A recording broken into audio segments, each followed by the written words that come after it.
Hi all. അപ്പോൾ ദേ ഇന്ന് നമ്മൾ കുറച്ച് ചെടികൾ നടുന്നുണ്ട് കേട്ടോ.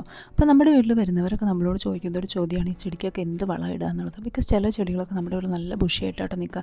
പിന്നെ നട്ടാലും പെട്ടെന്ന് തന്നെ എല്ലാം പിടിച്ച് കിട്ടാറുണ്ട്. അപ്പോൾ ഞാൻ ഓർത്തു നമ്മുടെ സീക്രട്ട് വളം ഇന്ന് നിങ്ങൾക്ക് കൂടി ഷെയർ ചെയ്ത് തരാം കേട്ടോ. വളരെ സിമ്പിളായിട്ടുള്ള വളമാണ് കേട്ടോ നമ്മൾ യൂസ് ചെയ്യുന്നത്. നമ്മൾ വീട്ടിൽ തന്നെ ചെയ്യുന്നതാണ്. അപ്പോൾ അതിന് വേണ്ടിയിട്ട് ഒരു കുപ്പി പോലത്തെ എന്തെങ്കിലും അതെടുത്തിട്ട് നമ്മൾ അതിൻ്റെ ഉള്ളിൽ കുറച്ച് ആട്ടുംകാട്ടം ഇട്ട് വയ്ക്കും കേട്ടോ.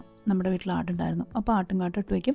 അത് കഴിഞ്ഞിട്ട് പിന്നെ നമ്മുടെ വീട്ടിൽ വരുന്ന വേസ്റ്റുകളൊക്കെ ഉണ്ടല്ലോ, ലൈക്ക് ഇങ്ങനെ പച്ചക്കറിയുടെ ഉള്ളി വേസ്റ്റ് അല്ലെങ്കിൽ മുട്ടത്തോട് അങ്ങനത്തെ വേസ്റ്റും മറ്റേ സവാളയുടെ വേസ്റ്റും ഒക്കെ കൊണ്ടുപോയി നമ്മൾ അതിൻ്റെ ഉള്ളിൽ ഇങ്ങനെ ഇട്ടുകൊണ്ടിരിക്കും കേട്ടോ.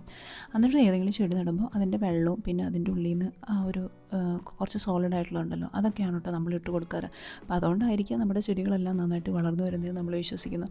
പിന്നെ വേറെ ഫെർട്ടിലൈസേഴ്സ് ഒന്നും നമ്മൾ തന്നെ യൂസ് ചെയ്യാറില്ല കേട്ടോ. പിന്നെ ഭാഗ്യവശാൽ ഇങ്ങനെ ഒച്ചൊന്നും ഇല്ലാത്തതുകൊണ്ട് അങ്ങനത്തെ പ്രശ്നങ്ങളും ഇതുവരേക്കും വന്നിട്ടില്ല.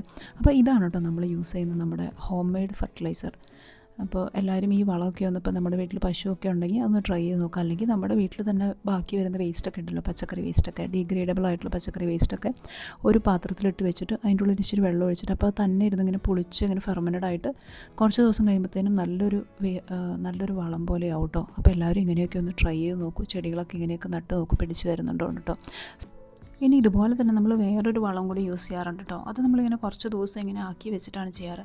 പിന്നെ ഒരു ദിവസം ചെടി നടുമ്പോൾ ഞാൻ അതെങ്ങനെയാണ് ചെയ്യാമെന്ന് കാണിച്ചു തരാം കേട്ടോ. നമ്മൾ അതെങ്ങനെയാണെന്നുള്ളത് വേറൊരു വീഡിയോയിൽ ഞാൻ കാണിച്ചു തരാം കേട്ടോ. So thank you for watching guys. Bye bye, have A good day.